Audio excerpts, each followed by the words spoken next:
We're recording to the cloud. All right. What we're going to talk about today is video production, conversions, marketing. And I actually was kind of hoping that we had some folks, and I'm pretty sure you fall into this bucket, where you would like to make some, you'd like to know best practices on how to do that. And that's what this Learning Lab is all about.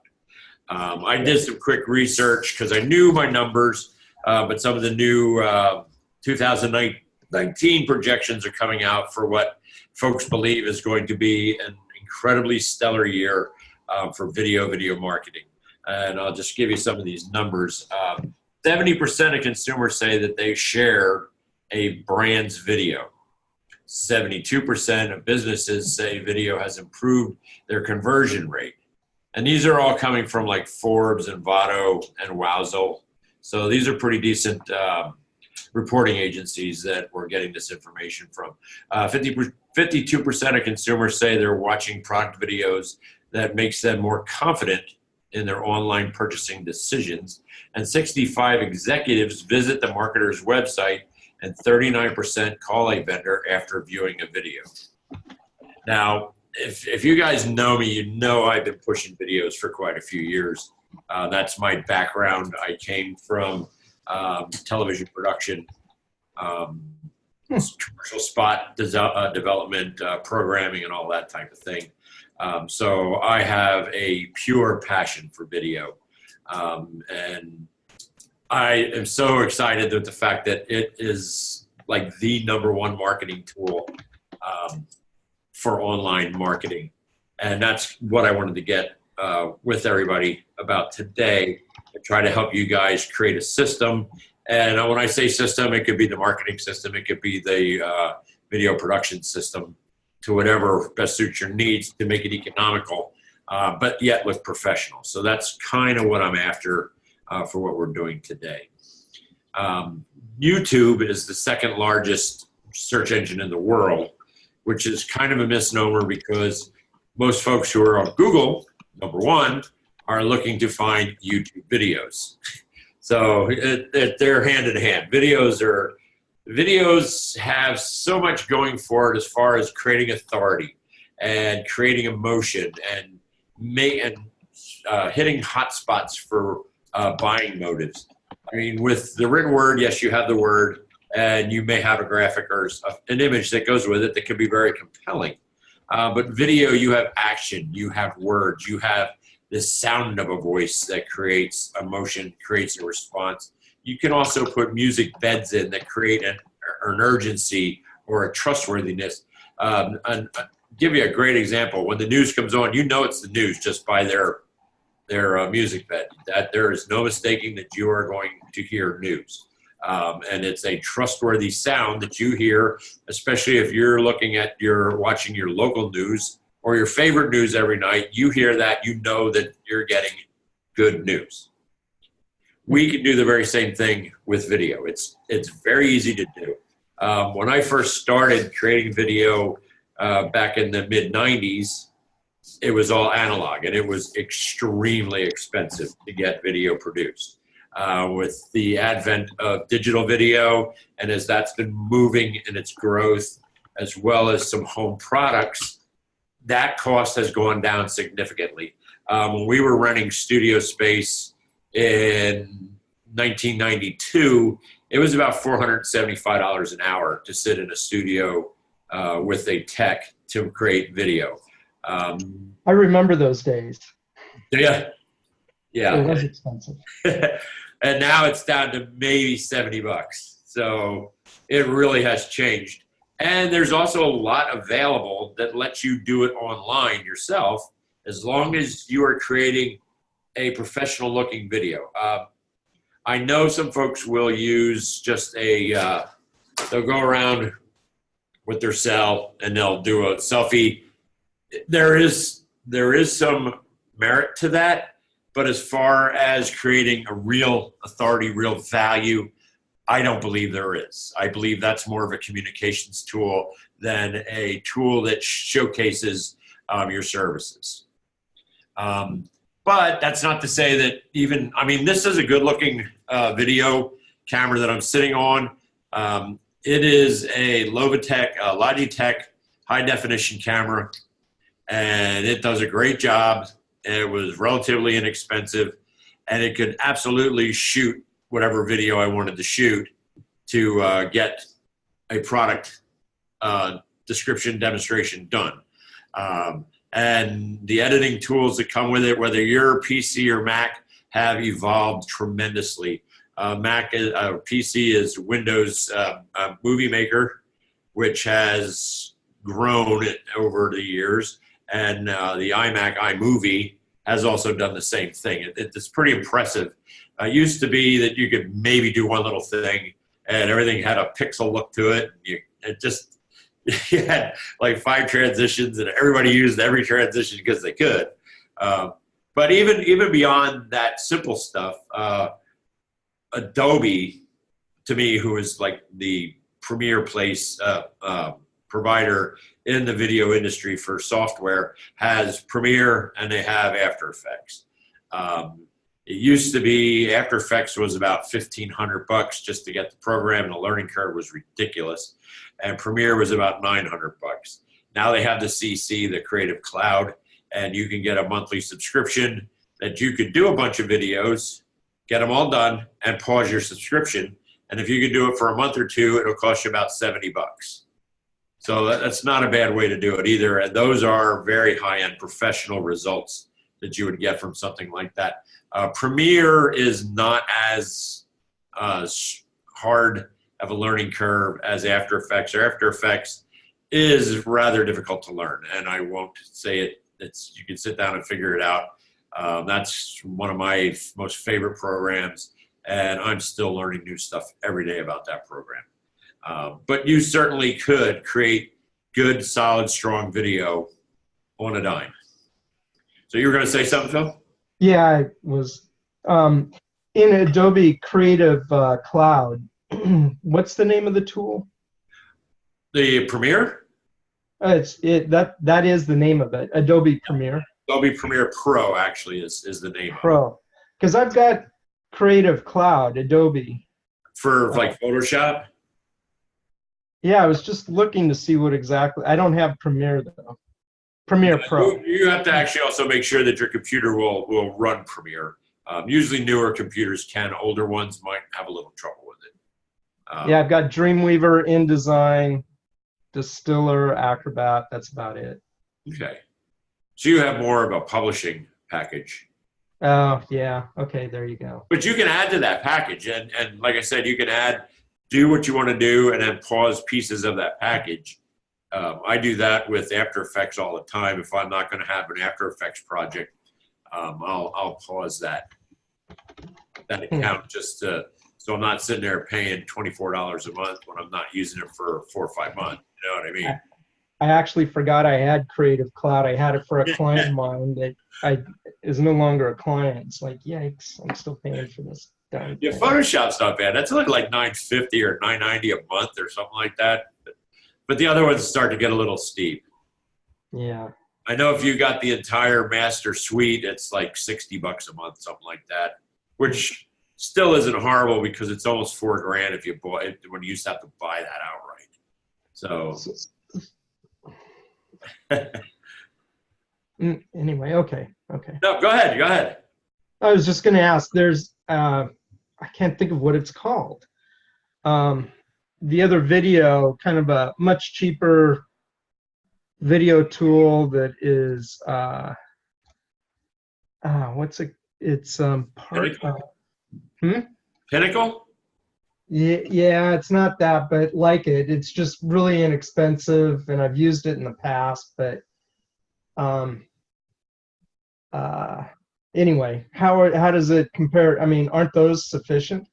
They are, and I'm only going to the Adobe products because that's what I use. Oh, okay, gotcha. And my my broadcast editor, which is kind of now put into mothballs because it was high resolution standard def. I used to run something called Canopus Storm on it, and all their products, Grass Valley, but that was more of a broadcast situation. They haven't evolved into web production like Adobe has. So I kind of started following the Adobe path. But yeah, ones like Pinnacle Studio and some of those, they would be the tweeners. Like if you're on Windows Movie Maker would be like the entry level, and Premiere would be the pro level. They're what's in between there. So they are absolutely as efficient as you need to be. And a lot of this has changed now too, where at one time every camera maker wanted their own codecs. They wanted their own file extension, and it used to just fight like crazy to get your videos on their system.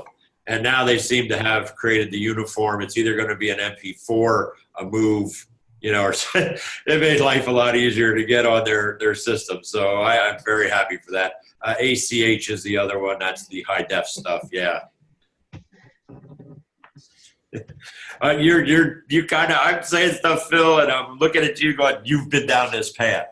I have spent way too many weekend hours fighting those different movie formats. Yeah, so I know. Figure it out. That's what I liked about my broadcast editor, because I could plug a FireWire or an RCA in, and I'd have tape, and I could just dump tape right onto the computer, and it was all ready to go. And it was time consuming because you couldn't fast forward.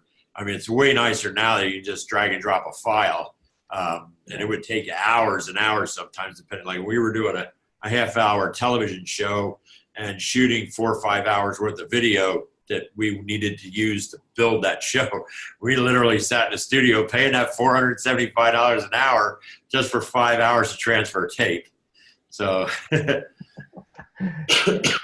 got, you used to go, oh, come on. Do we need this? Do we really need this one? Because we could not do this tape, you know. Mike, do you have any background with video production at all, or? No, I don't have any at all. Okay. You have an interest, though, I'm assuming, because you're here? Well, yeah, I'm interested. Probably the first shot I would get someone to help me with it. Not a bad idea. Not a bad idea at all. When we're looking at what we do for a living, and when I mean you guys more than me, because I am the guy who makes the videos, but you're the ones who are facilitating processes and going out and seeing your clients. You have to first understand what it is that you need to make a video on. If you are a person who's really into leadership, okay, we already have that part narrowed down. Where are we going from there? Are we doing leadership within a blue-collar industry with executives, not-for-profit? And you kind of start putting your script together. We'll talk about that now, the scripting, because scripting is probably the make or break piece of the entire video. Video, no matter what it is storytelling. And the better you are at telling a story, the better your video comes off and the more authority you can create to your end users, which in turn is what creates the conversions. I don't do myself a lot of shooting with a camera anymore. I do more what has been termed the, what's the word for it now? The explainer videos, I'm sorry. And that comes from something that gets done with me on After Effects. But it does not mean that you could not do that on a Pinnacle or a entry-level system. It's just my preference. And explainer videos are 30-second videos that have maybe a voiceover, maybe a music bed, and graphics. Graphics being almost like a PowerPoint slideshow that you could put together and create a video out of. Sometimes it's hard to get folks to watch a PowerPoint. It's impossible to get it to go on YouTube. So you're kind of creating that same look and feel, but with some music, but with some voice, and you're being able to put it on YouTube, which is the second largest search engine in the world. A lot of the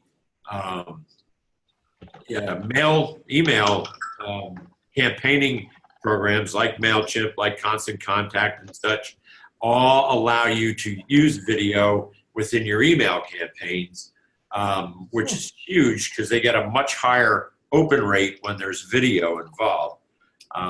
Same with a blog. Video blogging is huge.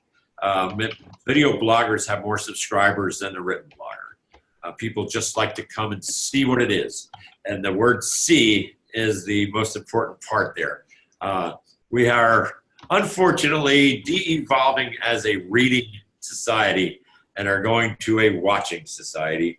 And the more you can give someone to watch, the more they're going to appreciate it and stick with you. And if you put a long format read in front of them, it's kind of bad. It's just kind of like within 10 years they're saying that kids won't know how to write cursive anymore because it's not being taught. Yeah, probably now. Hey, a quick question for you, Mitch, and that is that I've done videos in the past. I've played with the technology, and I'm relatively technology verse, which is kind of a problem, turns out, because I spend way too much time playing with it. The big issue is getting people to actually look at the videos and getting the right content, getting the script right, getting the lead, all that stuff, getting it right. Okay. Could you, I'm hoping you'll kind of address some of those issues. Like, I love your explainer video comment a minute ago. If you've got more of those and more details around it, I personally want to hear that. Okay. All right. So I use MailChimp. I'm a big fan of that. And this is going back to how do you get seen? All right. Yeah. Landing pages are an awesome way. If you're creating squeeze pages, landing pages for marketing platforms, and your page is nothing but a video on a squeeze page, folks have no other choice but to watch your video. And if you're on YouTube, you could put annotations for call us at, you know what I mean? And you can put subliminal marketing inside of the video. I have done it with the old organization. It's very effective. And there's a lot of things that folks don't really understand about YouTube that is a plus, because the biggest plus is it's free, that you can do with video and video marketing on YouTube that people just don't understand, or they really have never been exposed to it. So let's start there. Wista, if you've ever heard of them, is a very good video marketing company, but it's not cheap. So I don't really want to send anybody there because their price points are a little high. But they have ridiculously good results from what they do. They do placement for you. It's kind of a pay-per-click kind of deal, which you could also do yourself. Google has their imaging pay-per-click that allows you to put videos on other people's websites, that type of thing, and then drops cookies into a machine, which I'm sure, I don't know what you guys' hobbies are, but you may have gone on somewhere and looked up something in a hobby, and for like the next 3 weeks, there's that hobby again, or whatever you looked up keeps showing up on your computer. And that's a matter of a marketing program dropping a cookie onto a user's machine that constantly is referencing back to that visit. And that's we laugh about it, but it's very powerful. I will say that, and it gets the point across. So there's a lot of different ways to get seen. A lot of it has to do with budget. I mean, what do you really want to spend to do something like that? And it also comes Not much. and I get that. And that's kind of where we're at. I mean, the pieces are there, but it takes an educated guess, for like, because you're there. I mean, there's no true fire way to make sure everything works as far as your marketing. I mean, if it was, you'd never need people. It would just be placing fire. If there was, everyone would be doing it. That's right. That's right. I always call Everybody is trying it, though. I call it art, technology, and a little voodoo magic. And those that have the voodoo magic don't talk about it much because they don't want anybody to know what they're doing. But the entire, even video, even back to a written campaign, everything still comes back to the design of the campaign. And I mean, back to storyboard, back to layout. How are you going to present this? Do you maybe test market it a little bit and get some feedback from close friends, associates who aren't afraid to tell you, nope, you know, until you have it right, and then go to market with what you have. And how am I going to market? What places am I going to place this?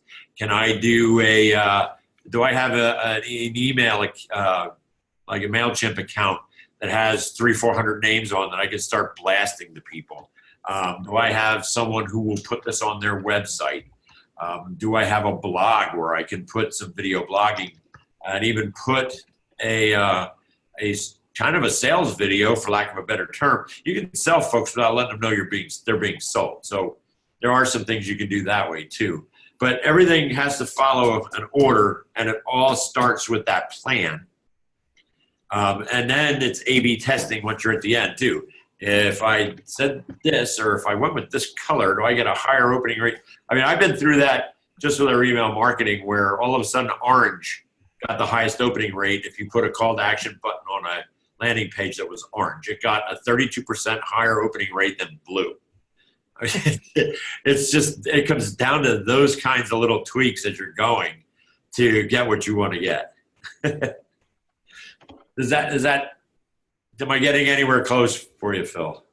Yeah, yeah. And those, you know, at least for me, even hiring people or working with people that put all this in place in the past, it's like, well, the storyboarding wasn't right, turns out. Storyboarding is huge. That's, as far as I'm concerned, that's where I fall down every single time, getting the story right. It's like, who cares about the technology? There's plenty of people out there now, and technology is simple enough. It's like, without this, without the right story. You take a great storyteller, maybe the voice has, I'll throw out there James Earl Jones. James Earl Jones could sit in a rocking chair, and that camera can never do anything else but take a shot at James Earl Jones telling a story, and you will sit there compelled to listen to that story. So you're right. Technology is not always exactly, it still comes down to the story and how it's told. That was so huge when I produced television for Time Warner. I did a outdoor show. That was my thing. I did 6 years. I won a Cable Ace Award for Best Magazine programming. I did a bunch of stuff, but it was all about fishing and outdoors, and it was Eastern United States type of thing.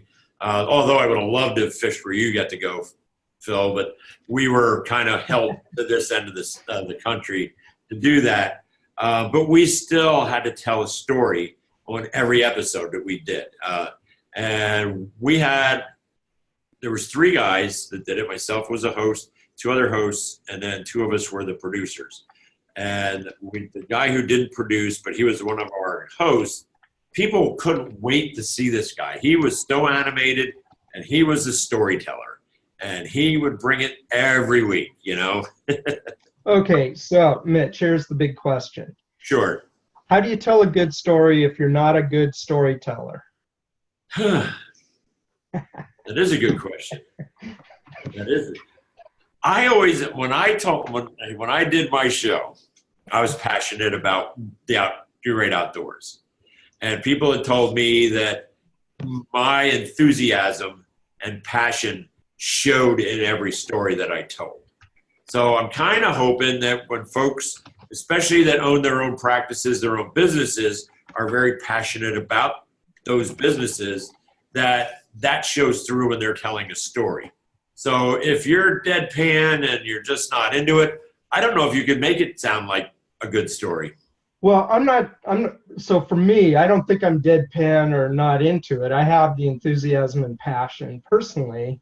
It's just, the presence, like the James Earl Jones has a presence and a voice that just, you can't help but be gravitated towards. If you don't have that, yeah, you can throw some enthusiasm and passion in it, and might click with people, might not, and people don't care. It's like, yeah, another coach, and spew his stuff.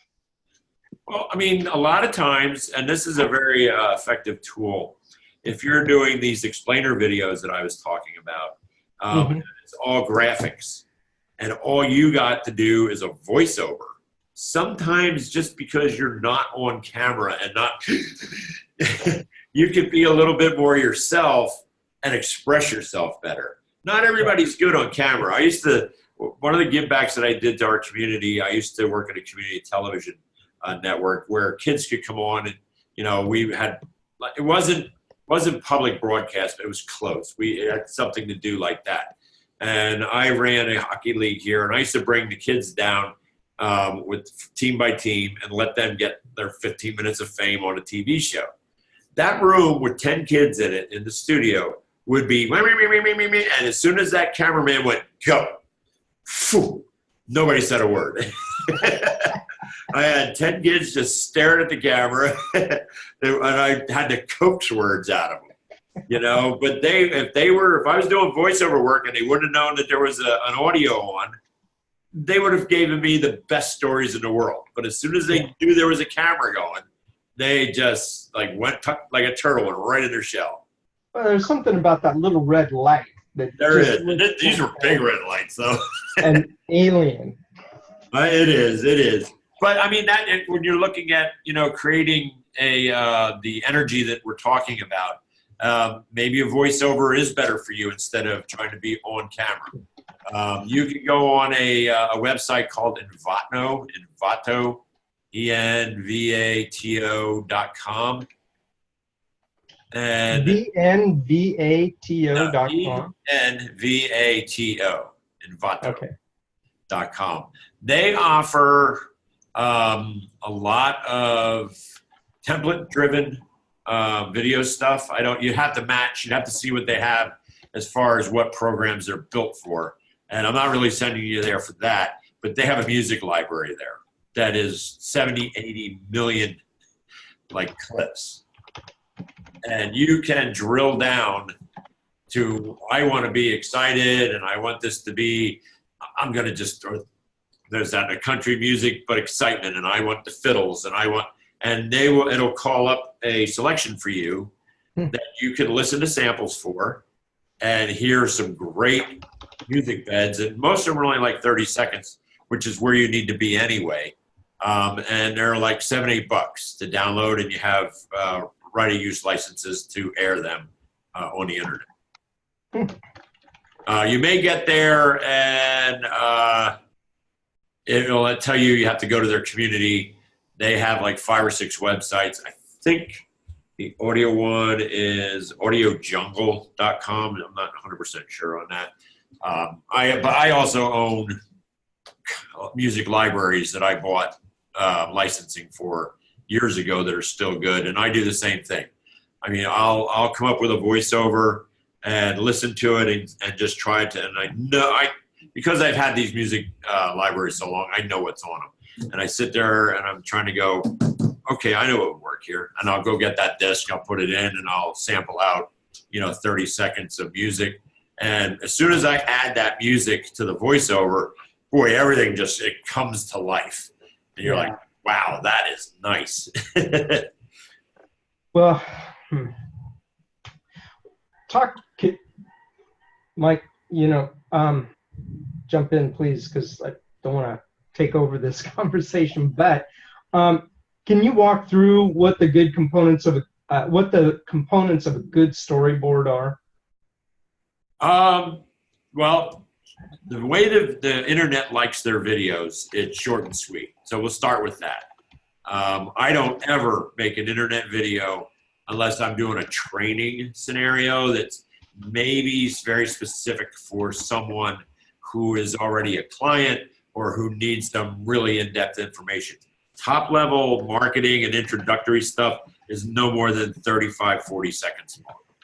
So you're starting with the idea that I'm putting something together that is going to run its course in 40 seconds. I'll give you 45 max. All right. Writing 45 seconds of content is challenging. Sometimes if you are just trying to scrape some information together, 45 seconds seems like an hour. If you know exactly what you want to say and you got way too much, cutting it down is, yeah. But you have to be extremely relevant, extremely poignant, and my theory is tell them what you told them, tell them again, and out. If that makes any sense. Yeah, yeah. It does in theory. In practice, it's like, okay, what do you mean? Yeah. Video, any type of marketing is saturation. Just online, the average conversion to sale is still, and it has been for a while, it's still 7 touch points, and you just got to tell them and tell them and tell them. But each time you tell them, you're gaining more trust from them. Give them something. If you're saying our leadership process will help your business grow by 30%, and you gave them something that now piqued their interest. So give them something next time that supports that. Here's a case study. We have them that are available, so you guys can go grab them and use them. That will show you how our process has helped this company. It could be your script is a case study. That's absolutely a good idea for script. So is an IPP good idea for script. There's why reinvent the wheel when trusted advisors or maybe somebody else has already made that wheel for you, and all you got to do is extract the information. I don't know if you remember when I did the launch for LMS2. I did this big 3D production and it got rave reviews. It was only 35 seconds long, and it told you everything you needed to know about the new launch of the LMS2. When I was doing commercials for Comcast, because I used to do that too, I had 30 seconds. Well, actually, I lie. I had 29 seconds to tell people what my clients wanted me to tell them. And you can get a lot in 29 seconds. I guarantee you can get a lot in 29 seconds. You have you have text that can come up. You have a visual that can come up. You have the spoken word that you can put in there. So you also have the music, which creates the excitement. So you have 4 avenues of communications that are all happening in that 30 seconds. Wait, go through those 4 again. It's the voice or person, okay? You have text. You have the music. Yeah. And voice, text, music. And the visual. And the visual, correct. So you can pump 4, and if you do it really good, which television commercial, actually, one of the things that I was always told when I was interning for broadcast was don't just sit and watch TV, sit and watch and decipher TV. Look at commercials. What did they do there? How did they break their stuff down? And I could actually say to do that with, if you went on YouTube and you looked up, and I hate giving competitions names, but there's some people who are really good at this. If you went and looked at Tony Robbins' spots, there's a man who is visual. He likes, and he can create an energy in a room. All right. But what's he doing? I mean, how different is he than what you could do? That's always how I've been. I mean, I can do what he does. I'm not worried about it. I may not be, a charming chiseled jaw. And I'm just an old guy, but he has a face that elicits what he wants. Now, if I don't have that face, which I don't, I'll go to graphics and then I'll just do the voiceover. But I can sit and say, he's doing a sales process or a coaching process because he's more known for that. You can go to Sandler Sales and look at see what they're doing. But what's he doing and how can I duplicate that? I mean, we're not using their content. We have our own content. But how is he presenting this or how are they presenting this? And if you start breaking it down, you'll be going, I see exactly what they're doing. They're using certain type of music. Everything is supported with a slide in or slide through text graphic that is reiterating what they just said. So you got that tell them again going right, and you're subliminally getting this. Your brain reads it, but you don't realize the inundation you're getting in that 30 seconds. Does that Does that make any sense? Oh, yeah, it Okay. does. Hmm. Interesting. Yeah, okay. I am the worst person in the world to watch a movie with because I sit and I tear continuity apart. I mean, I go through it. I am horrible to watch a movie with.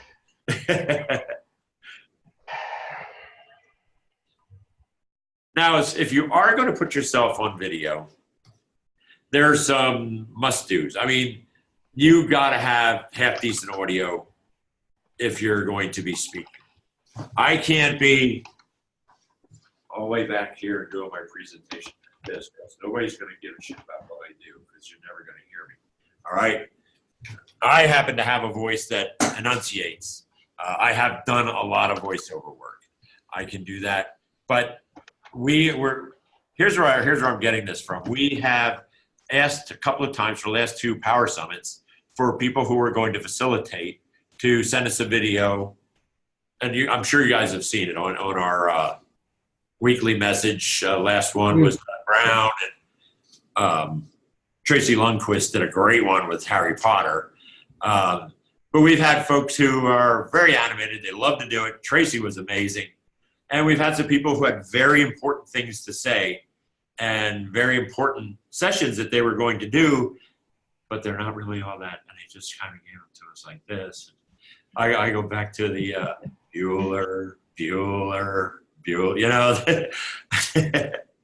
And if that is your nature, that's fine. Find somebody who can do it.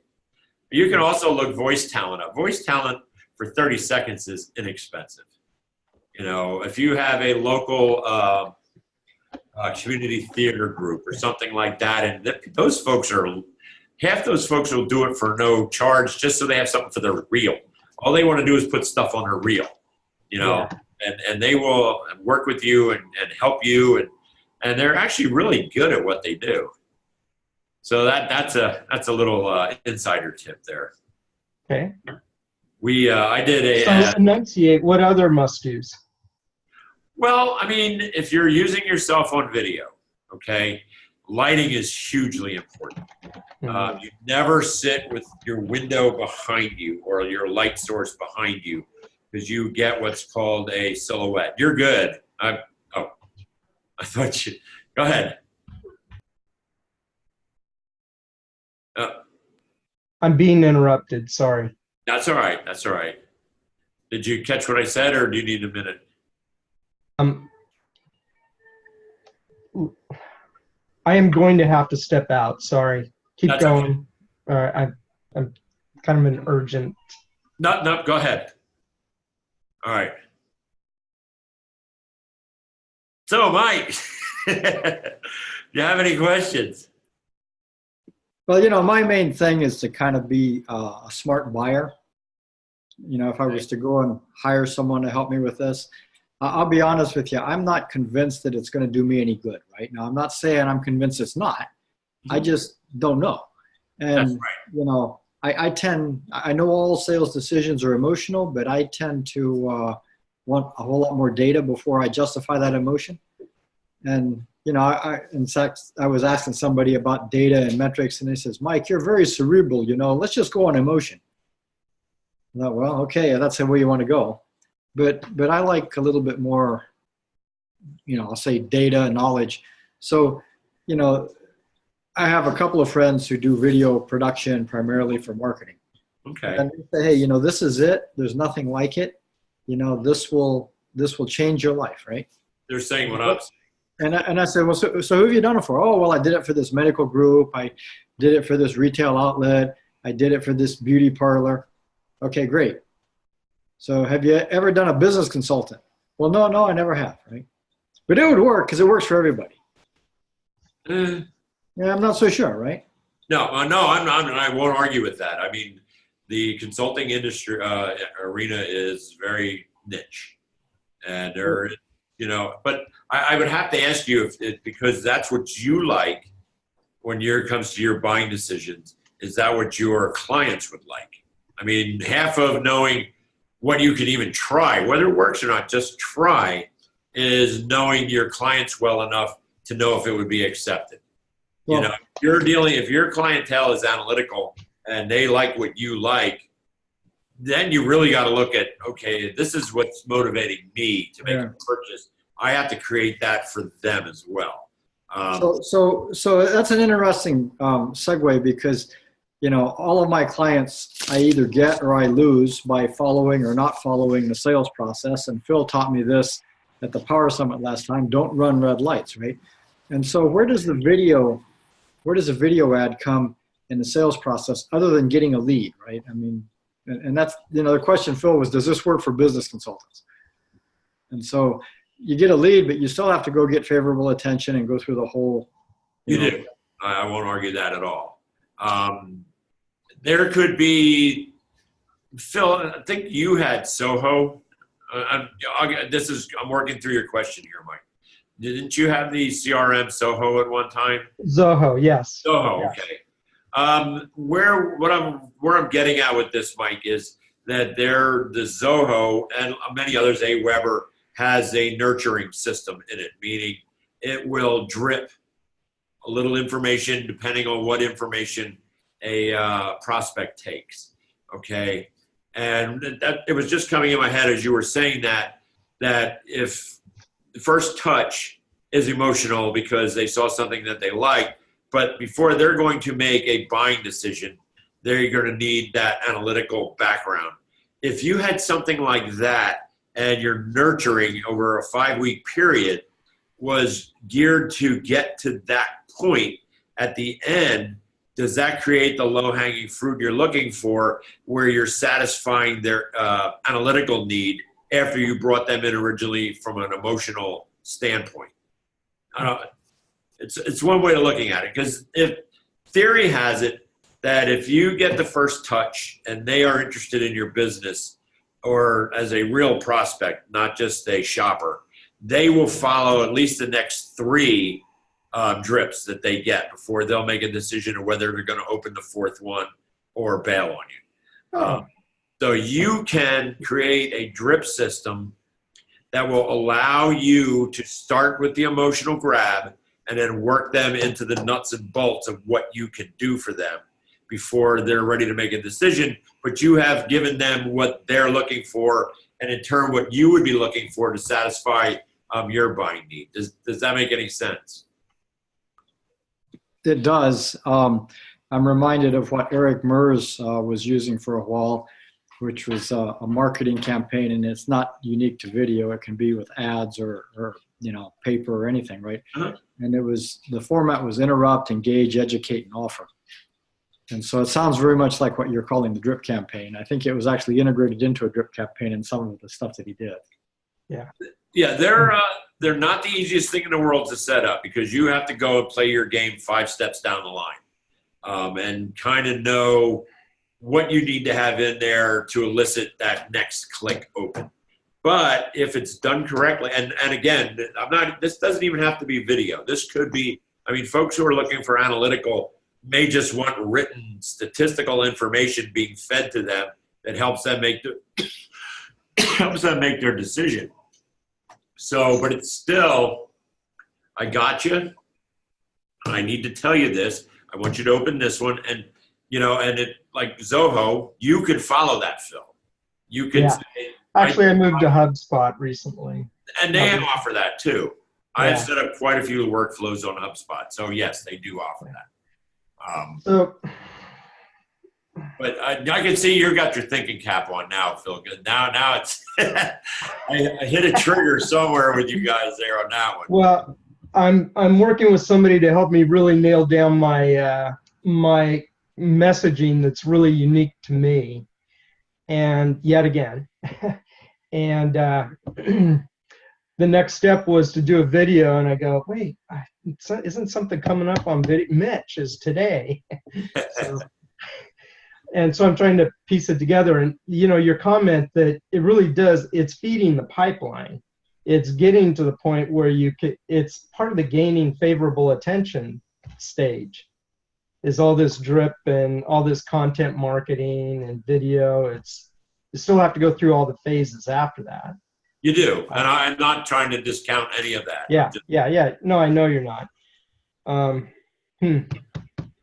The biggest question is how do you get attention above all the noise out there at chamber meetings and at LATIP meetings and with this, this, that, and the other thing. It's like, oh, you're just pitching yet again, kind of. It's like, Oh, no, I get that. Trust me, I get that. it's like, It's the I'm same just trying thing to you get my run message into. out there. Yeah, it's the same thing you run into with email marketing. You Yeah. may be sending an email blast to a person who's getting 30 of them a day. Yeah. How do you get above that? You know what I mean? Compelling subject lines. I mean, there's a lot of things you can do, but there's still no guarantee it's going to work. Even a video with its high numbers and its great turnaround and conversion rates, you don't know whether you actually have a market that will accept it or not. And Right. my theory is, if you don't try it and you do, imagine what you lost. Well, right. And so I'm big on the point that Mike was kind of referring to. It's like, okay, I don't want to run red lights, and I want to appeal to people that I align with, whether they're analytics or whether they're kind of the in-between, or introverts, extroverts, or ambiverts, I guess is the new word. No, I didn't know that one. The ones in between. And I'm with Mike on that. It's like, yeah, you got to address the people that are there. The Tony Robbins and the other guy, well, I forgot whatever his name is. They appeal to everyone. It's like, yeah, they do. They appeal to the emotions of everyone. How's that? Oh, there you go. Yeah. So what Mike and I want to do is to appeal to the people that are in our target markets that we want as clients, and just kind of get it to fit for our clients as opposed, yeah. And so how do we do the storyboards? How do we do the voice? How do we, we've got this box of, this 500-piece puzzle. How do we put it together? Exactly. Yes. But you won't know what pieces fit unless you try to put the pieces in place. Yeah. How's that? Well, thanks. But I mean, if you're looking, I'll go back to HubSpot because I do know HubSpot. So HubSpot allows you to create these workflows. Okay. Yeah. You start with a video, and one branch of your drip or your nurturing stays a video course. At some point in there, one of your blasts, second or third would be my guess, actually allows a participant to branch, meaning one wants to stay the video line, one can go analytical. So even if they only take that one step and they branch to that and drop off, you now know where that lead is, what they wanted. And whatever can be measured can be managed. So you have 25, 30% going video, 40% going analytical, and the rest are just dropping off after 2. So you disqualify them or put them in like a dead lead pile where you can reach back to them. It doesn't really matter. But then you're watching the 2 qualify themselves going down 2 completely different paths, video or written, and you know how to address both those people.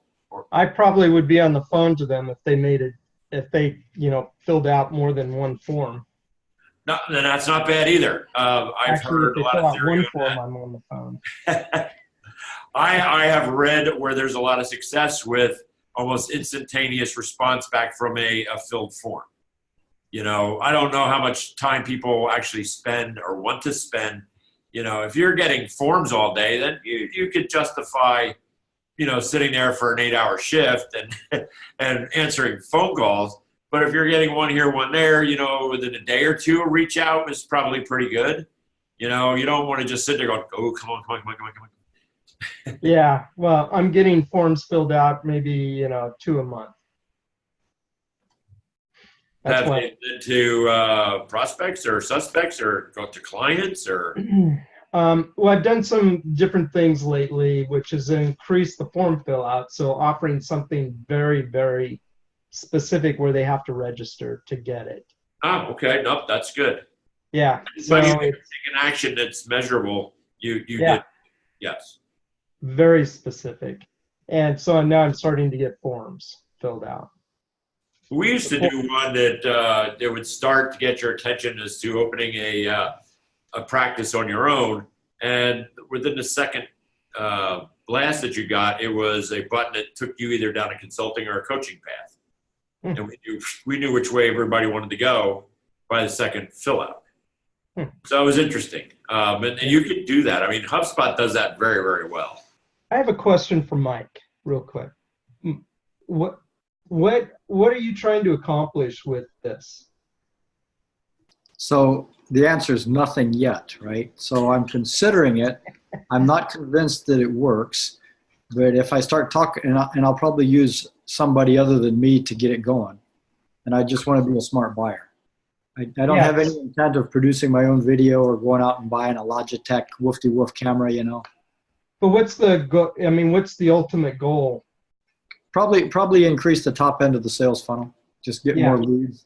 More leads. Yeah. And you know, what scares me is that, like, I go onto some of these marketing websites like Jeffrey Gitomer's or a guy named Bob Sobchak or something like that, and you know, I don't get any calls, right? You know, I fill out my information to get the free, you know, whatever it is they're offering, and then it just generates a different class of emails and more offers for, you know, $150 seminars. Right. And so, you know, that's not the route I would want to go. But on the other hand, there must be some logic there that they're not calling people, right? Now, I explored the entrepreneurial operating system, you know, the book Traction, and you know, I went to their website and I filled out something, and man, within 2 days, somebody's calling me, right? Huh. And you know, they went through a whole series of things, and I had filled out the questionnaire with enough no's. I thought that they would just forget me, right? Because I wasn't going to do it their way. And they called me to really understand what I meant. When I told them what I meant, they said, okay, we got it. And they never called me again. Huh. Interesting. Wow. Well, the folks that you're looking at who can do this for you, that I'm assuming are acquaintances that you're not calling out, you actually know them. Right. Are they giving you any type of ideas of what they would do for you, or? Well, not yet, because I haven't actually allowed them to talk to me. You know? Oh, okay, gotcha. You know, I don't want to be a stupid buyer, I guess, right? Yeah. Well, what I'm offering to you, Mike, is that I know they're your friends or their acquaintances or colleagues or whatever, but if you tell me what they're coming back with, especially pricing and stuff, I will, and I know you're in California, you're a little different than we are in PA, but I can tell you as far as a smart purchase, whether it's good, it's a good one. I would gladly help you with that part of it. Okay, great. And you run down your scenario with me of what you wanted from them and then what they returned. I could be that third non-biased party who would at least let you know if I thought that you're making the right decision or not. I would owe it to you. If I were to do something like that, it would be a shift in my time allocation, so therefore would have to be part of strategy. It couldn't just be a whim. And Gotcha. Right now, my pipeline strategy is networking and referrals. The referrals are not working very well. The networking is where all of my clients have come from. And so you're talking about Chamber BNI networking now. Yeah. Well, you know, I'm probably a member of 5 networking groups. You know, I got a BNI, I got a chamber plus a chamber committee, a Valley Industry Association, provisors. And there's one other one floating out there that I can't bring to mind right now. Huh.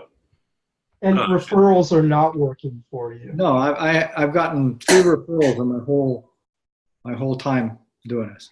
You know, I found the same thing. Referrals are just not the strength. And I'm not sure why. That's a weird thing. Well, but you know, you talk to a guy like Greg Stewart, and I says, Greg, where do you get your business? He says, referrals. I said, well, from who, Greg? Well, past clients, existing clients and past clients. And so I don't know if he's offering them a reward, or if he's, you know, just so good that they can't help but refer him, or if he's asking them to refer him, or, you know, give them discounts. I don't know. Right? You mean something about finder's fee type of thing, or? Well, maybe, you know, and you know, and I would do that. I mean, you know, you can always just bury that in a price. That's not a problem. But just, I found 2 things when I asked for referrals. One of my clients immediately told them how the people he was referring to me, how much he spent in the first sentence. Idea. Yeah, bad idea. And it's like, don't do that.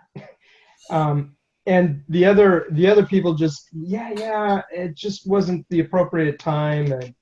And then the ones that I am getting, I had to really get on them. And then they finally just like, and started talking about it.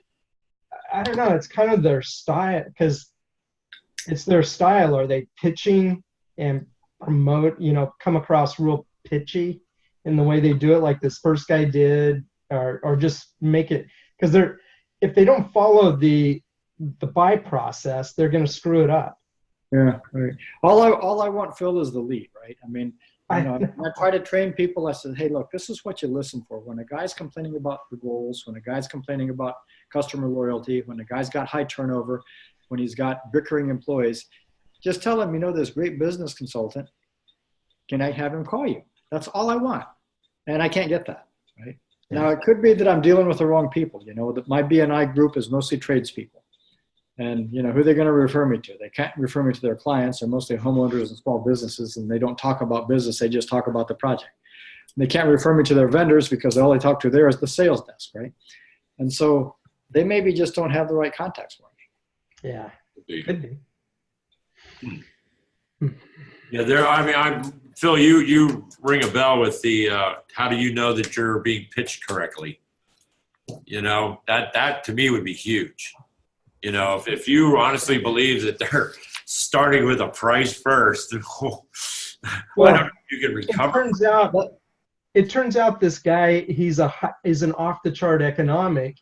And so he was trying to demonstrate to people that he's willing to kind of go against his value to really, just dive into it, is the most important value to him.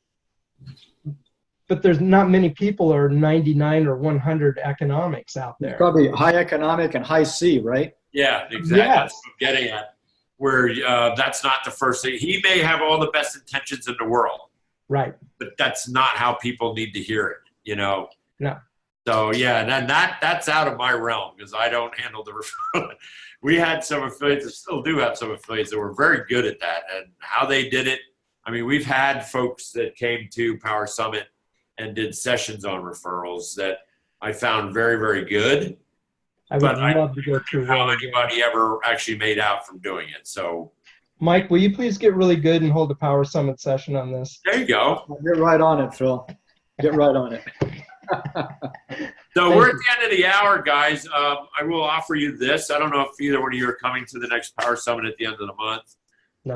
First off, I'm supposed to tell everybody it doesn't snow in Pennsylvania in February.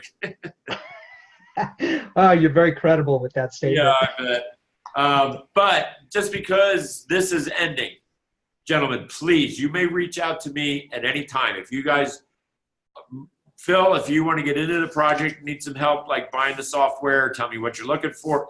I have an open door policy for either one of you guys. And Mike, like I said, I offer to at least hear what your folks are saying and tell you if there's value in it.